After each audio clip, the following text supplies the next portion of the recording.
Bienvenue dans notre méditation, notre Dieu est merveilleux, dont le titre est « Une étoile de plus sur la couronne ». À la vue des foules, Jésus en eut compassion, car elles étaient lassées et abattues comme des brebis qui n'ont pas de berger. Matthieu 9, verset 36. Quelle émotion saisissait le cœur du Seigneur Jésus en voyant les foules lassées et abattues comme des brebis sans berger. Une profonde compassion. Chaque fois que notre Sauveur était en présence de la souffrance humaine, l'Écriture dit de lui « il eut compassion ». En grec, l'expression « il eut compassion » signifie ressentir avec les entrailles et fait allusion aux sentiments les plus profonds qu'un être humain puisse éprouver.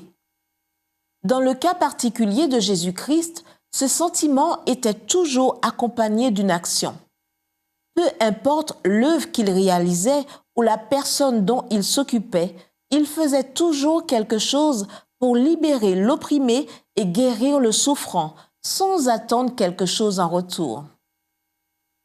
Comment répondons-nous, vous et moi, face à la douleur? Et quelle est la motivation qui nous pousse, par exemple, à faire un don ou à donner une étude biblique? Est-ce l'amour des âmes ou l'intérêt pour la couronne? Le récit qui suit, raconté par Helmut Tschellik, est très éclairant à ce sujet. Tschellik écrit qu'il fut une fois témoin de l'intérêt particulier qu'une infirmière montrait pour ses patients. Lui-même avait été malade et avait pu vérifier personnellement combien elle se donnait du mal pour chaque malade. Elle accomplissait ce travail fidèlement depuis 20 ans. Alors Tschellik décida de lui demander pourquoi elle le faisait et d'où elle tirait ses forces pour le faire malgré les sacrifices que cela exigeait. « Eh bien, voyez-vous, répondit l'infirmière rayonnante, chaque nuit où je travaille, j'ajoute une étoile à ma couronne céleste. J'en ai déjà 7175. » La déception du professeur Tschellik ne put être plus grande. En un instant, son admiration pour l'infirmière et son sentiment de gratitude disparurent. Pour cette femme, les patients n'étaient qu'un moyen pour atteindre un but. Elle les voyait non comme des êtres humains ayant besoin d'aide, mais comme des étoiles qu'elle ajoutait chaque nuit à sa couronne.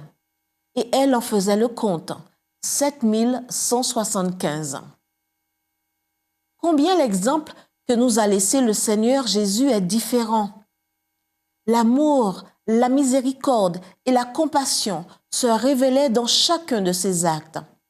Son cœur était rempli de tendre sympathie pour les enfants des hommes. Son cœur était rempli de compassion pour chaque humain. C'était sa motivation pour servir. Cela fut aussi la raison pour laquelle il quitta le ciel et mourut cloué sur une croix. Devrions-nous accomplir la mission qu'il nous a confiée avec une motivation différente? Prions.